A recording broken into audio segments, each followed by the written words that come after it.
26 April সমাবেশ হবে এবং সেটা ব্রিগেড প্যারেড গ্রাউন্ডেই হবে। গত পরশুদিন আর্মি খারিজ করে দিয়েছে আবেদন। গতকাল সকালে আমরা মহামান্য আদালতে সাবমিট করেছি। কেস ইতিমধ্যে লিস্টেড হয়েছে, তালিকাভুক্ত হয়েছে। আশা করা গিয়েছিল আজকে 2টোর পরে শুনানি হবে।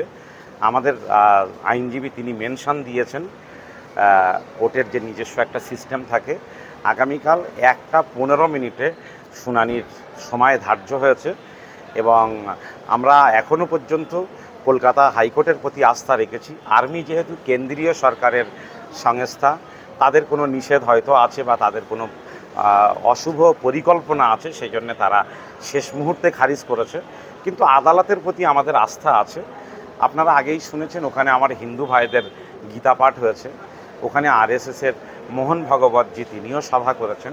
ফলে অল ইন্ডিয়া মুসলিম পার্সোনাল ল বোর্ডের সভাও হবে এবং সেটা ব্রিগেডে হবে। আমরা আইন অমান্য করতে আসছি না। আমরা আমাদের যে সাংবিধানিক অধিকার, সেই অধিকার যে খর্ব হচ্ছে, ধর্ম পালনের অধিকার, ধর্মস্থান পরিচালনা করার অধিকার, ধর্মস্থান গড়ার অধিকার, এই যে অধিকার আমাদের সংবিধান দিয়েছে, সেই অধিকার যে খর্ব করার চেষ্টা চলছে, তার বিরুদ্ধে বলিষ্ঠ আন্দোলন এটা হবে। আর এই আন্দোলন করার অধিকার ভারতবর্ষের সংবিধান আমাদের দিয়েছে। হয়নি কেন আজকের হাইকোর্টের নিজস্ব কি নিয়ম আছে জানি না, যখন দেখা গেল যে তালিকাটা অনেক লম্বা, তখন আবার নতুন করে আজকে আমাদের আইনজীবী মেনশন দিয়েছেন। মেনশন কি সেটাও আপনারা ব্যাখ্যা করতে বললে আমি পারবো না ব্যাখ্যা করতে, আমি আইনের ছাত্র নই। কিন্তু তারপরে যেটা এসেছে আগামীকাল 1টা 15 মিনিটে আপনারা সবাই আসবেন, আমরাও থাকবো এখানে। বুক ভরা আশা নিয়ে আছি, যতক্ষণ কিছু না হবে ততক্ষণ কলকাতা ছাড়ছি না। হাইকোর্টের প্রতি কি আশা রাখছেন? আমাদের মহামান্য হাইকোর্টের প্রতি আস্থা আছে যে আমরা ন্যায় বিচার পাবো। হাইকোর্ট তো আর আর্মি হেডকোয়ার্টার নয়, এখানে মানুষের মৌলিক অধিকার যাতে খর্ব না হয়, মহামান্য আদালত সব অবস্থাতেই দেখেন এবং এটাও দেখবেন, আমার আত্মবিশ্বাস।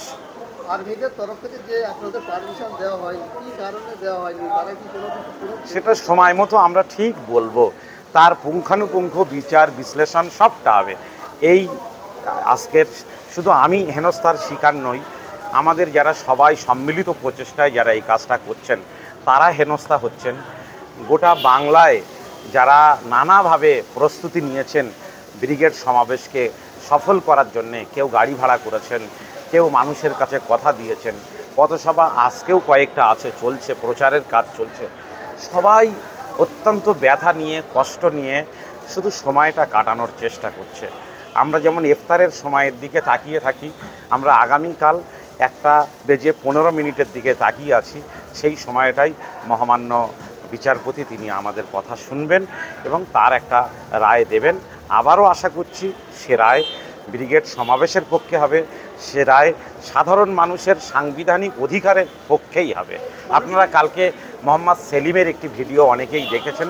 মোহাম্মদ সেলিমও বলেছেন যে বড় বড় সভাগুলোর ক্ষেত্রে এই ধরনের সমস্যা আর্মি পুলিশ তারা তৈরি করে এবং শেষ মুহূর্তে তারা অনুমতি দেয়। আমার মনে হচ্ছে এটা মনে হওয়া কথা যে এত মানুষ ব্রিগেডে আসবেন, সেটা প্রশাসন, সরকার এবং সব মহলই ভয় পেয়েছে। তারা একটু ডিলে করে মানুষের গতি, মানুষের মনের স্পিডটাকে নষ্ট করে দিতে চাইছে। কিন্তু সভা হবে, আমি আপনাদের মাধ্যমে আমার সমস্ত সংগ্রামী বন্ধুদেরকে আমি আশ্বস্ত করছি। অনেকেই এখনো বলছে যে আগে থেকে পারমিশন না নিয়ে এত বড় আন্দোলনের ডাক, এত বড় পদক্ষেপ কেন নিল? যারা সভা সমিতি করেন তারা জানেন যে সব পারমিশনের জন্য আবেদনটা ঘোষণা হওয়ার সাথে সাথে জমা হয় এবং পারমিশনটা সব অনুষ্ঠানেরই, কেবলমাত্র শাসক ব্যতিক্রম, বাকি সব প্রোগ্রামের আবেদন বা অনুমতি শেষ মুহূর্তেই মেলে। যারা বলছেন তারা হয়তো খুব বেশি প্রোগ্রাম করেন না, কিন্তু আমি 1996 সাল থেকে এই কলকাতার মাটিতে কত শত প্রোগ্রাম করেছি। আপনারা যারা জুনিয়র সাংবাদিক তারা হয়তো জানবেন না, কিন্তু বড়দের কাছ থেকে আপনারা খবর নিলে বুঝতে পারবেন। সেই আত্মবিশ্বাস নিয়ে বলছি, আর মানুষও যে আমাদের প্রতি সেই বিশ্বাসটা, ভরসাটা রেখেছেন, তাদেরকে আমি আশ্বস্ত করানোর জন্য চেষ্টা করছি, আর এই কথাটা বলছি।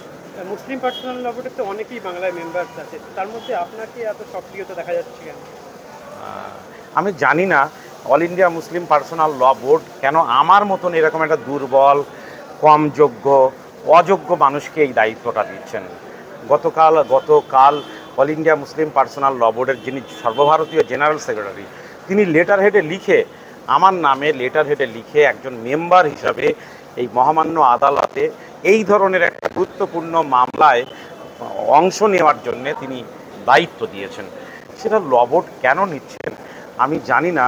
যাদের মনে হচ্ছে যে কামরুজ্জামানকে এই দায়িত্ব দেওয়া উচিত হয়নি, আমি তাদের অনুরোধ করব যে রাজ্য সরকারের এবং কলকাতা পুলিশের পক্ষ থেকে তারা কোনো প্রতিবন্ধকতা বা বাধা তৈরি করবে না।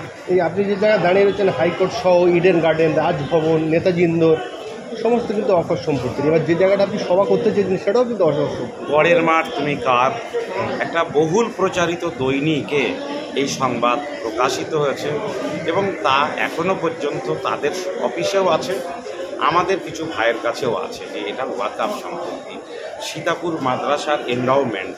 ফলে এই সম্পত্তিতেই আজকে আমরা মিটিং করতে পারছি না, এখান থেকেই আমাদের উৎখাত করা হচ্ছে। ফলে বুঝতে হবে যে আগামী দিন আমার গ্রামের মসজিদ থেকেও যে আমাকে উৎখাত করা হবে না, আমার নিজের হাতে তৈরি করা মাদ্রাসা, আমার পিতার দান করা মসজিদের জায়গা থেকেও যে আমাকে উৎখাত করা হবে না, আমার মৃত পিতামাতা যেখানে শুয়ে আছে সেই কবরস্থান থেকেও যে আমাকে উৎখাত করা হবে না, এটা কিন্তু কেউ হলফ করে বলতে পারবেন না। বরং পরিস্থিতি সেই দিকেই এগোচ্ছে। শান্তিপূর্ণ আন্দোলন করতে হবে। আমরা ভারতীয় নাগরিক, আমাদের কথা বলার অধিকার আমাদের পবিত্র সংবিধান দিয়েছে। আমাদের বিচার ব্যবস্থার প্রতি আস্থা আছে বলেই আজকের বাংলার যেখানে ছিল সবাই আমরা আজকে হাইকোর্টের দ্বারস্থ হয়েছি এবং হাইকোর্টের সর্বশেষ রায়ের দিকেই আমরা তাকিয়ে আছি। এখানেও কেন্দ্র এবং রাজ্যের ব্যবহারে মুসলিম সম্প্রদায়ের মানুষকে দ্বিতীয় শ্রেণীর নাগরিক করে দিচ্ছে না। সেটা তো সব মানুষ সেটা ফিল করছে, উপলব্ধি করতে পারছে। শেষ কথা সময় এলে মানুষ বলবে। কতটা আশাবাদী যে আপনি? আমি এখনও 90% আশাবাদী, 99% বললেও ভুল হবে না যে মহামান্য আদালতে আমরা সুবিচার পাব এবং আগামী 26শে এপ্রিল আমরা ব্রিগেড প্যারেড গ্রাউন্ডেই ইনশাল্লাহ এই মোদী সরকারের ওয়াকাফ সংশোধনী কালা কানুনের বিরুদ্ধে জোরদার কণ্ঠে আওয়াজ। ইতিমধ্যেই আপনার সিদ্দিকুল্লাহ চৌধুরী এবং পীরজাদা তহা সিদ্দিকী, যারা মুসলিম পার্সোনাল ল বোর্ডের সদস্য, তারা এই সভাতে অনীহা প্রকাশ করেছে। এটা আমি বলতে পারবো না। এই ডাক, এই সভার ডাক আমার নয়, এটা অল ইন্ডিয়া মুসলিম পার্সোনাল ল বোর্ডের ডাক। এটা সর্বভারতীয় সভাপতি এবং সাধারণ সম্পাদক আর আমাদের স্পোক পার্সন তারা এই দিন ধার্য করেছেন, তারা এই সভা ডেকেছেন। আমাকে গতকাল অল ইন্ডিয়া মুসলিম পার্সোনাল ল বোর্ডের সদস্য হিসাবে অথরাইজ করেছেন, তারা নির্দেশ দিয়েছেন আইনি লড়াই লড়ার জন্য কলকাতা হাইকোর্টে। সেই জন্য আমি লড়তে এসেছি। আমার আগে বা পিছে যাওয়ার কোনো রকম সুযোগ নেই অল ইন্ডিয়া মুসলিম পার্সোনাল ল বোর্ডের নির্দেশ ছাড়া। আইনজীবী কে আছে আপনার? আইনজীবী হিসাবে আছেন ফিরদাউস সামির, একমাত্র আইনজীবী। আরও অন্যান্য আইনজীবীরাও থাকবেন, তার সিনিয়ররাও আছেন।